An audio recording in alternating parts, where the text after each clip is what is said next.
Baiklah, saya akan membacakan informasi. PT Diana Tekstil merupakan perusahaan yang bergerak dalam bidang perdagangan tekstil. Pemeriksaan dilakukan terhadap perusahaan tersebut karena PT Diana Tekstil melaporkan SPT 1771 tahun 2018 yang menunjukkan kerugian.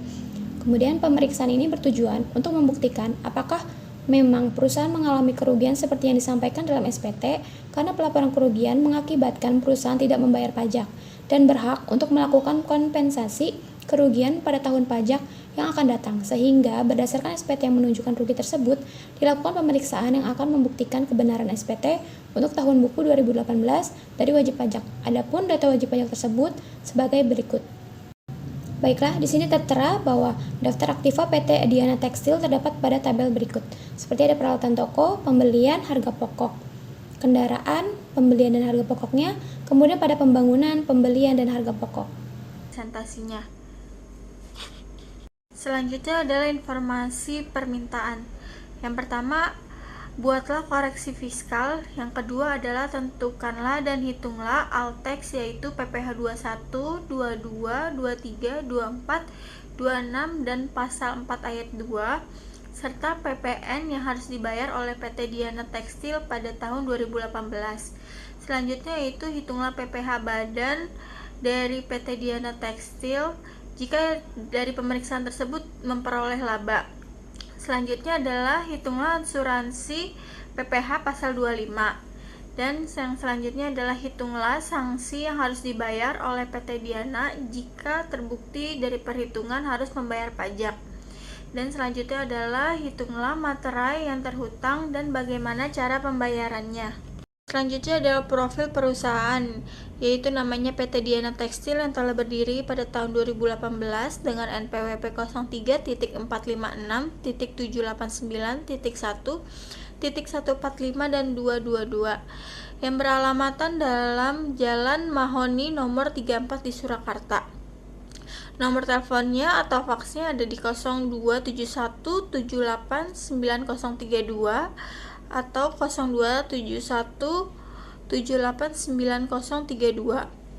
Dalam bidang usahanya adalah perdagangan tekstil yang dipimpin oleh Direktur Suseno Ali dan pimpinan komisarisnya yaitu Hamdan Gunawan. Jumlah pemegang saham ada 4 dan sifat PT-nya itu adalah tertutup. Jumlah pegawainya terdiri dari 300 orang dan jumlah cabangnya ada 2, yaitu terdiri dari Jakarta dan Bandung.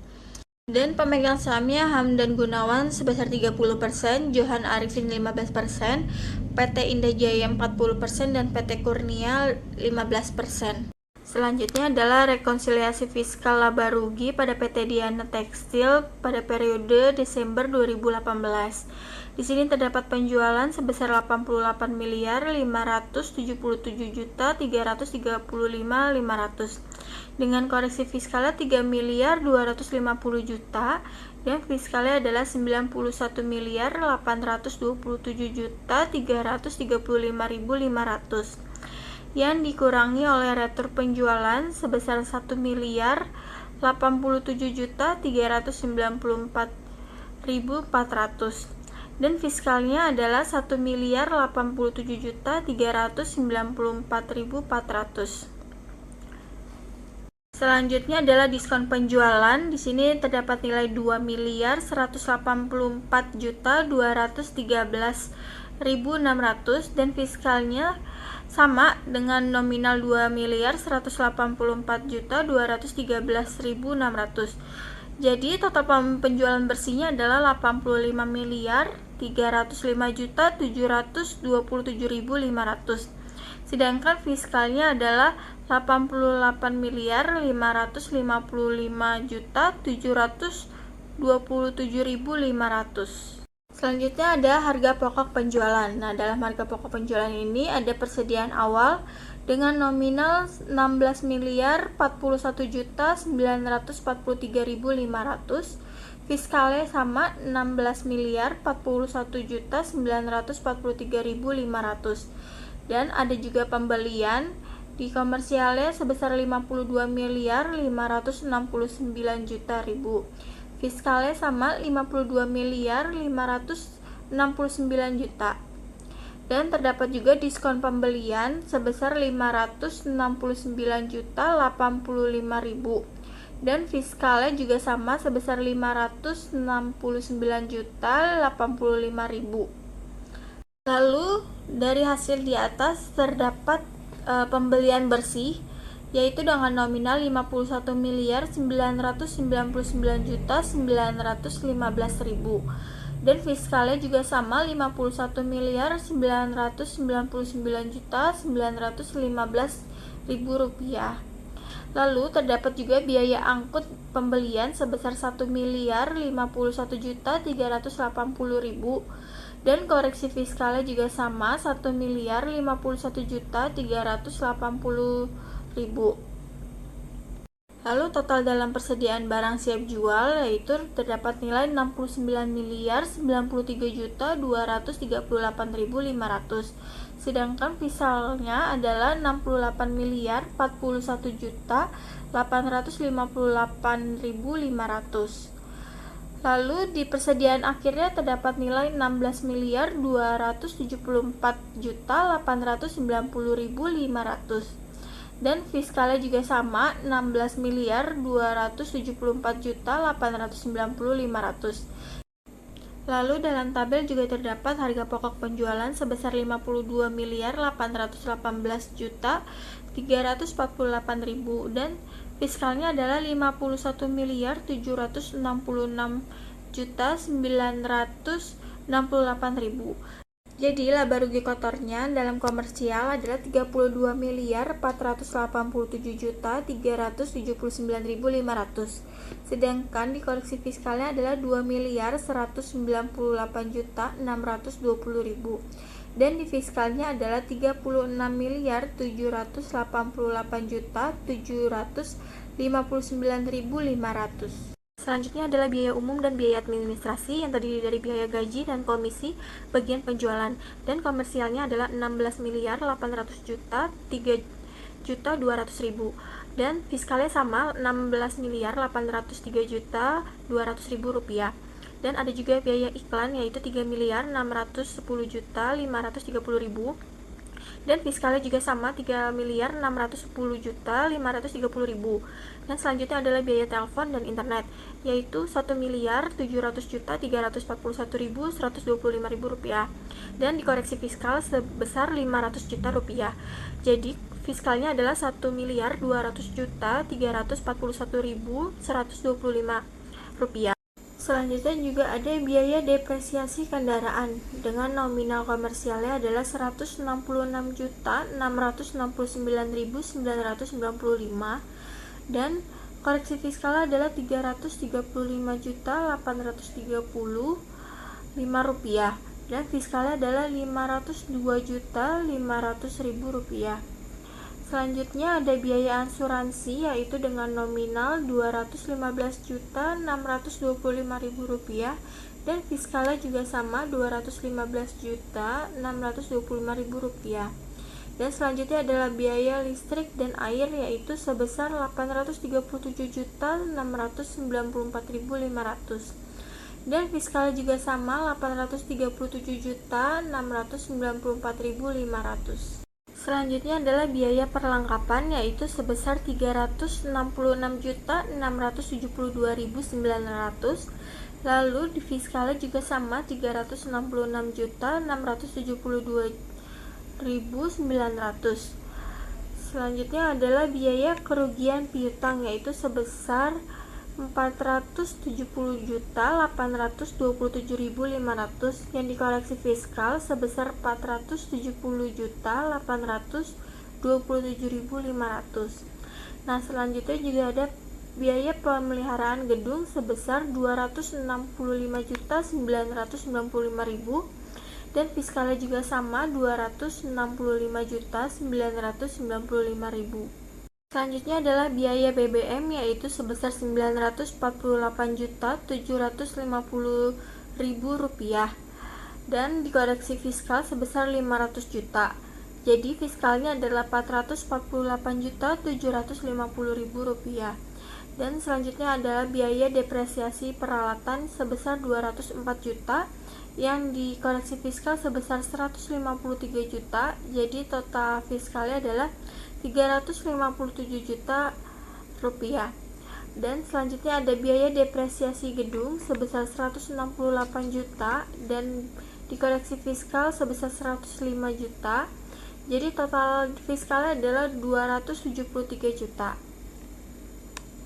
Dan selanjutnya adalah PBB, yaitu sebesar 828 juta rupiah dan fiskalnya juga sama 828 juta rupiah. Dan di sini juga terdapat ada biaya sumbangan-sumbangan yang dikomersialnya sebesar 2 miliar dan dikoreksi fiskal sebesar 1,2 miliar. Jadi fiskalnya adalah 800 juta. Dan di sini juga terdapat angsuran PPh pasal 21 karyawan, yaitu dengan komersialnya 675 juta dan fiskalnya juga sama 675 juta. Dan terdapat juga biaya lain-lain sebesar 397.782.250 rupiah dan fiskalnya juga sama 397.782.250 rupiah. Jadi jumlah biaya umum dan administrasi di komersialnya adalah 35.570.670 rupiah dan koreksi fiskalnya adalah 2.426.997.495 rupiah dan fiskalnya adalah 32.668.573.175 rupiah. Selanjutnya adalah laba rugi kotor yang dikurangi dengan laba rugi usaha yang dikomersialnya menjadi 2.008.191.170 rupiah dan dikoreksi fiskalnya jadi 228.377.495 rupiah dan di fiskalnya ada 4.120.186.325 rupiah. Di sini saya akan membahas tentang pendapatan dan biaya di luar usaha. Yang dikoreksi positif yaitu penghasilan sewa gedung sebesar 1.320 juta. Kemudian ada penghasilan bunga 635.250.000. Yang ketiga ada penghasilan dividen sebesar 990 juta. Kemudian ada capital gains atas penjualan saham di BI sebesar 792.100. Dan kemudian ada biaya bunga, ini dikoreksi positif juga 213.045.000. Nah, jadi total koreksi positifnya itu ada 3.524.305.000. Nah, ini laba bersihnya itu 36.281.131.325 rupiah. Jadi PPh terutang tahun 2018 itu PPh badan terutangnya 9.070.282.750. Kemudian dikurangi dengan kredit pajak PPh pasal 24 yaitu 2.392.673.897 rupiah. Nah, PPh yang disetor sendiri ini ada 6.677.608.853 rupiah. Nah, ini PPh 29-nya itu 6.677.608.853 rupiah.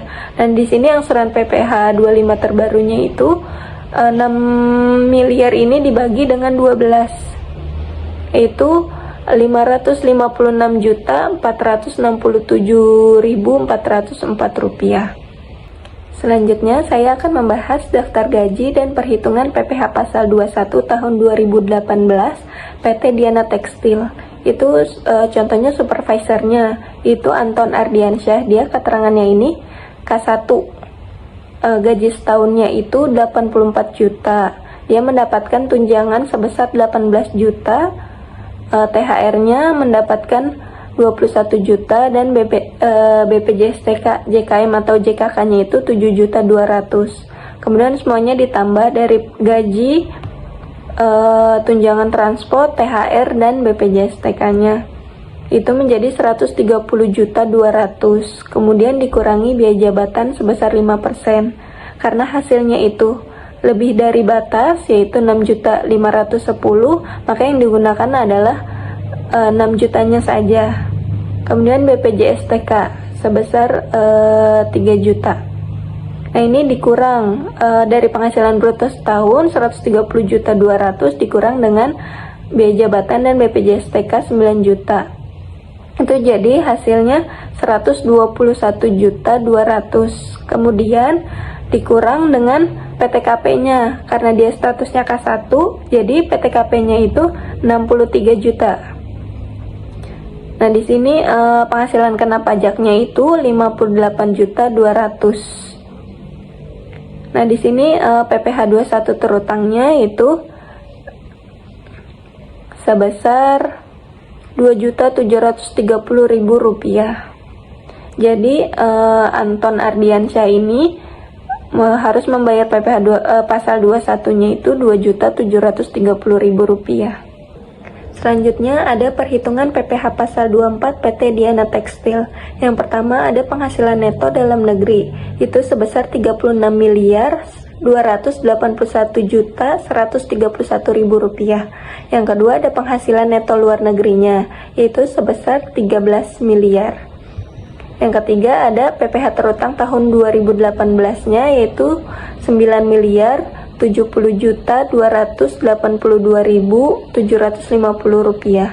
Nah, langkah pertama kita harus menghitung PPh maksimum yang dapat dikreditkan, yaitu penghasilan luar negeri dibagi total penghasilan dikali total PPh terutang. Itu 13 miliar dibagi 49.281.131.000 rupiah dikali 9 miliar 70.282.750 rupiah. Ini hasilnya 2.393.673.897 rupiah. Jadi jumlah PPh 24 yang telah dipotong di luar negeri itu 1.800.000.000. Jadi PPh 24 yang dapat dikreditkan yaitu sebesar 2.392.673.897 rupiah. Baiklah, selanjutnya ada perhitungan PPh pasal 4 ayat 2, yaitu PPh pasal 4 ayat 2 dikenakan pada kasus ini adalah sebagai berikut. Yang pertama, PPh pasal 4 ayat 2 atas penjualan saham. Pada saat pembelian saham, jumlah sahamnya itu ada 10.000, harga beli per lembarnya 110.000, biaya provinsinya 200.000. Maka total pembelian saham yaitu 1.100.000.000. Jurnalnya investasi saham pada bank yaitu 1.100.200.000. Pada saat penjualan saham, harga jual per lembar itu 115.000. Total penjualan saham 1.150.000.000. Biaya penjualan saham itu 200.000. Maka nilai investasinya 1.100.200.000 dan kapital gainnya 49.800.000. Maka jurnalnya kas atau bank didebit, biaya lain-lainnya didebit, kemudian dikreditkan investasi saham kepada capital gain. Yang kedua, PPh pasal 4 ayat 2 dari pembagian dividen. Dividen yang dibagikannya itu 12.500.000.000. Maka tarif PPh-nya itu 10%. Yang tarif PPh-nya total yaitu 1.250.000.000. Dari segi perpajakan, penjualan saham dikenakan PPh pasal 4 ayat 2 dengan tarif 0,1%. Maka PPh pasal 4 ayat 2-nya adalah sebagai berikut. Yang pertama, nilai penjualan saham dikali tarif dengan nominal 1.150.000.000 dikali 0,1%, yaitu menghasilkan 1.150.000. Maka PPh pasal 4 ayat 2-nya adalah 1.150.000. Kemudian ada perhitungan PPN. PPN terutang PT Diana Tekstil tahun 2018 itu PPN keluarannya yaitu 325 juta. Kemudian PPN keluaran yang ada di neraca 3.169 juta. PPN masukan yang belum dikreditkan yaitu 1.150 juta. PPN terutang tahun 2018 yaitu 2.344 juta. Maka dapat dibuat jurnal offset PPN, yaitu hutang PPN keluaran pada PPN masukan, dengan nominal 1.150.000.000 di debit dan 1.150.000.000 di kredit. Dan yang terakhir, perhitungan PPh pasal 26 PT Diana Tekstil tahun 2018. PT Diana Tekstil membayar Mr. Alex Hopkins dari Inggris sebesar 350 juta untuk jasa konsultan manajemen. Ia berada di Indonesia selama 2 bulan, tidak melebihi dari 91 hari. Maka PPh 26 dikenakan 10%. Maka perhitungannya jumlah bruto pembayaran 350 juta dikali 10% dengan hasil 35 juta. Maka PPh yang harus disetor dan dipotong yaitu 35 juta.